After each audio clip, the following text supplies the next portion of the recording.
अस्सलामुअलैकुम रहमतुल्लाहि व बरकातुहू। प्यारे बच्चों, उम्मीद है आप सब खैरियत से होंगे। ईवीएस की ऑनलाइन क्लास में आप सभी बच्चों का वेलकम है। आज मैं आपको आपके प्रैक्टिकल और वाइवा के ताल्लुक से कुछ इन्फॉर्मेशन देना चाहती हूँ। सभी बच्चे बहुत ज़्यादा कंफ्यूज हैं कि वाइवा क्या होता है। सबके मेरे पास मैसेज आ रहे हैं कि मैडम वाइवा क्या होता है, वाइवा में क्या करना है।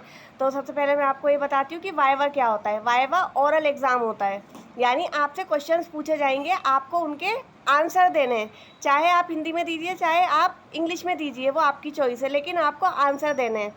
5 नंबर का आपका वाइवा होगा, 5 मार्क्स का, और तकरीबन 5 या 6 सवाल आपसे पूछे जाएंगे। जितनों के जवाब आप देंगे, यानी जितने क्वेश्चन के आंसर आप देंगे, उसके हिसाब से आपको मार्क्स मिल जाएंगे। और मैंने आपको बताया भी था कि वाइवा आपके 2 चैप्टर्स का होगा ईवीएस में, चैप्टर नंबर 8 का और चैप्टर नंबर 10 का। तो आपको चैप्टर नंबर 8 अच्छे से आना चाहिए और चैप्टर नंबर 10 में जो कुछ है वो आपको अच्छे से आना चाहिए। चलिए आज मैं आपको रिवाइज़ कराऊंगी और आपको मेरे साथ अच्छे से समझना है और उसे याद करना है, क्योंकि वाइवा में यही क्वेश्चंस, यानी इन्हीं में से आपसे क्वेश्चंस पूछे जाएंगे। तो चैप्टर नंबर 8 था वाटर इन लाइफ। मैंने जब आपको चैप्टर रीड कराया था, मैंने आपको तब बताया था कि हमारी अर्थ पर सबसे ज़्यादा क्या मौजूद है, पानी मौजूद है, और वो 2/3 पार्ट में मौजूद है ना। यानी कि सबसे ज़्यादा पानी है, तकरीबन 70% पानी मौजूद है हमारी अर्थ पर। और ये जो पानी मैं आपको बता रही हूँ, ये सारा ड्रिंकिंग वाटर नहीं है, यानी सब पीने के पानी की बात नहीं हो रही है। यहाँ पर कई तरीके के पानी की बात हो रही है, यानी जैसे salt water bodies, fresh water bodies, underground water, सबको मिलाकर है इतना पानी। तो आपसे क्वेश्चन इस तरीके से पूछा जा सकता है कि ओशियंस क्या होते हैं। तो सबसे पहले तो आपको ये पता होना चाहिए कि ओशियंस किसे कहते हैं। ओशियंस कहते हैं महासागरों को, और सीज़ कहते हैं समुंदरों को। दोनों में फ़र्क है। ओशियंस है महासागर, ये लार्ज वाटर बॉडीज़ होती हैं। अगर आपसे पूछा जाए कि ओशियंस क्या होते हैं, तो आप कहेंगे महासागरों को ओशियंस कहते हैं। और ओशियंस क्या होते हैं? ओशियंस लार्ज वाटर बॉडीज़ होती हैं। और ओशियंस और सीज़ के अंदर पानी कैसा पाया जाता है? इनके अंदर सॉल्ट वाटर होता है, यानी नमकीन पानी होता है, खारा पानी होता है, उसमें नमक मिला हुआ होता है। और आपको ओशियंस के बारे में ये पता होना चाहिए कि पूरे दुनिया में टोटल कितने ओशियंस हैं। पूरे वर्ल्ड में टोटल 5 ओशियंस हैं, और उनके नाम है, फर्स्ट है Pacific ocean, Atlantic ocean, Indian ocean, Arctic ocean और एंटार्क्टिक ओशियन। ये आपसे पूछा जा सकता है कि पूरे वर्ल्ड में टोटल कितने ओशियंस हैं और उनके नाम बताइए। और एक क्वेश्चन ये भी पूछा जा सकता है कि ओशियंस कैसी वाटर बॉडी है, यानी ओशियंस के अंदर कैसा पानी होता है, तो आप बताएंगे सॉल्ट वाटर होता है। अबे नेक्स्ट आपसे पूछा जा सकता है कि अंडरग्राउंड वाटर के सोर्सेज क्या हैं, यानी हम अंडरग्राउंड वाटर किससे प्राप्त कर सकते हैं, यानी कि हम अंडरग्राउंड वाटर कहाँ से ले सकते हैं, किससे निकाल सकते हैं, हमें ज़मीन के नीचे का पानी कैसे मिलेगा। तो उसके सोर्सेज क्या क्या हैं? वेल्स, कुएँ से हम अंडरग्राउंड वाटर निकालते हैं, हैंडपम्प्स जो बर में होते हैं उनसे, और ट्यूबवेल्स। ये 3 अंडरग्राउंड वाटर के सोर्सेज हैं। और अंडरग्राउंड वाटर तो आप सभी बच्चे समझते होंगे, अंडरग्राउंड वाटर यानी ज़मीन के नीचे का पानी, जो ज़मीन के अंदर होता है ना पानी, वो। तो आंसर क्या है? Wells, handpumps and tubewells. उसके बाद आता है इनलैंड वाटर। इसमें आती हैं lakes, ponds and rivers. Lakes कहते हैं झील को, पॉन्ड्स कहते हैं तालाब को, और रिवर्स कहते हैं नदियों को।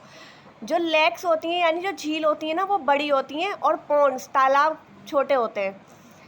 और ये तीनों कैसी वाटर बॉडीज़ है? ये फ्रेश वाटर बॉडीज़ है। अगर आपसे पूछा जाए कि फ्रेश वाटर बॉडीज़ के नाम बताइए, तो आप क्या बताएंगे? Lake, Pond's and reverse. और अगर आपसे सॉल्ट वाटर बॉडी का नाम पूछा जाएगा, तो आप क्या बता सकते हैं?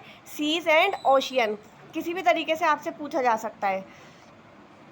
और मैंने आपको बताया कि जो झील होती हैं, यानी जो लेक्स होती हैं, उनका जो एरिया होता है वो बहुत ज़्यादा होता है, यानी वो काफ़ी बड़ी बड़ी होती है। और जो पॉन्ड्स होते हैं, तालाब, उनका एरिया थोड़ा कम होता है लेक से, वो थोड़े छोटे होते हैं। और फिर बात आती है रिवर्स की, नदियों की। अब ये जो नदियाँ होती हैं ना, ये भी 2 तरीके की होती हैं, 2 टाइप्स की होती हैं। फर्स्ट होती है स्नो फेड रिवर, और सेकेंड होती है rain fed rivers. Snow fed rivers उन्हें कहा जाता है जो बर्फ़ के पिघलने से जो नदियाँ बनती हैं उन्हें स्नो फेड रिवर्स कहा जाता है। और इनके एग्जाम्पल्स हैं गंगा, यमुना और ब्रह्मपुत्र। स्नो फेड रिवर्स के एग्जाम्पल क्या हैं? गंगा, यमुना और ब्रह्मपुत्र। और सेकंड है रेन फेड रिवर्स।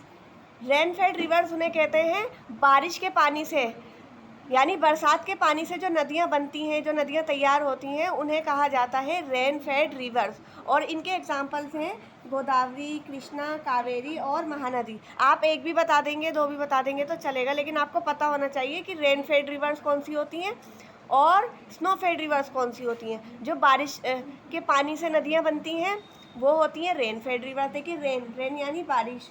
और स्नो फेड रिवर्स कौन सी होती हैं? बर्फ़ के पानी से जो नदियाँ बनती हैं। स्नो का मतलब क्या होता है? बर्फ़। उसके बाद है नेक्स्ट डैम्स। कि डैम्स क्या होते हैं? डैम्स होते हैं वाटर रिजर्वायर, यानी कि पानी को यहाँ पे इकट्ठा करके, कलेक्ट करके रखा जाता है। इनको आर्टिफिशियल लेक भी कहा जाता है। आर्टिफिशियल लेक इसलिए कहा जाता है क्योंकि ये हम इंसान खुद बनाते हैं, जो डैम्स होते हैं। और फिर उसके बाद डैम्स के पानी को प्योरीफाई करके घरों तक भी पहुंचाया जाता है जब पानी की कमी होती है। और इरिगेशन वगैरह में भी इनका इस्तेमाल किया जाता है, यानी फसलों की सिंचाई में। उसके बाद आता है नेक्स्ट कैनाल्स।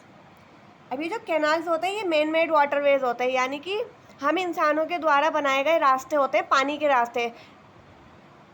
देखिए नीचे डायग्राम्स भी हैं, ऐसे पतले पतले से नाले होते हैं, यानी इसमें तो थोड़े पतले लग रहे हैं लेकिन ये भी बहुत छोटे छोटे होते हैं कि इसमें शिप वगैरह भी आसानी से आ जा सकते हैं। अब ये जो कैनाल्स होती हैं ये भी 2 टाइप्स की होती हैं। फर्स्ट इरिगेशन कैनाल्स और सेकंड ट्रांसपोर्टेशन कैनाल्स। बस आपको ये याद रखना है। इरिगेशन कैनाल का इस्तेमाल कहाँ किया जाता है? फसलों की सिंचाई के लिए किया जाता है। और ट्रांसपोर्टेशन कैनाल्स का इस्तेमाल किस लिए किया जाता है? इनका इस्तेमाल लोगों के आने जाने के लिए या सामान के एक जगह से दूसरी जगह सामान को भेजने के लिए, लाने ले जाने के लिए किया जाता है। उसके बाद है नेक्स्ट इवेपोरेशन। इवेपोरेशन क्या होता है? पानी का भाप बन के उड़ जाना, उसे कहा जाता है इवेपोरेशन। सेकंड है कंडेंसेशन। भाप का वापस से पानी बन जाना, उसे कहा जाता है कंडेंसेशन। देखिए यहाँ पीछे में एक चीज़ आपको बताना ये मिस हो गया। The source of river Ganga is Gangotri glacier. Ganga नदी में जो पानी आता है वो कहाँ से आता है? गंगोत्री ग्लेशियर से आता है। यानी ये जो बर्फ़ का पहाड़ है गंगोत्री ग्लेशियर, जब ये मेल्ट होता है तो इससे गंगा नदी तैयार होती है। तो गंगा जो रिवर है उसका सोर्स क्या है? गंगोत्री ग्लेशियर। चैप्टर नंबर 8 में आपको इन सब बातों के बारे में तो ज़रूर पता होना चाहिए जब आप वाइवा के लिए आएंगे। उम्मीद है आपको समझ आया होगा कि वाइवा क्या होता है। ओरल एग्ज़ाम है, आपसे चैप्टर नंबर 8 और चैप्टर नंबर 10 में से क्वेश्चंस पूछे जाएंगे, आपको उनका जवाब देना है। इनको अच्छे से रिवाइज़ कर लीजिए, लर्न कर लीजिए। 5 मार्क्स का आपका वाइवा होगा और जैसे कि आपको बताया गया है 5 मार्क्स का प्रैक्टिकल होगा। मैंने 2 प्रैक्टिकल आपको करवाए हैं, दोनों में से जो भी आपको इजी लगे आप उसको प्रिपेयर कर लीजिए। उसमें से 2.5 नंबर की थ्योरी होगी, यानी जो भी कुछ आप लिखेंगे वो 2.5 नंबर का है और जो डायग्राम आप बनाएंगे वो 2.5 नंबर का है। टोटल 5 मार्क्स का आपका प्रैक्टिकल होगा, 5 मार्क्स का वाइवा होगा। उसके अलावा अपनी रीडिंग और डिक्टेशन की भी अच्छे से प्रैक्टिस करिए। Thank you very much. अस्सलाम वालेकुम रहमतुल्लाहि व बरकातुहू।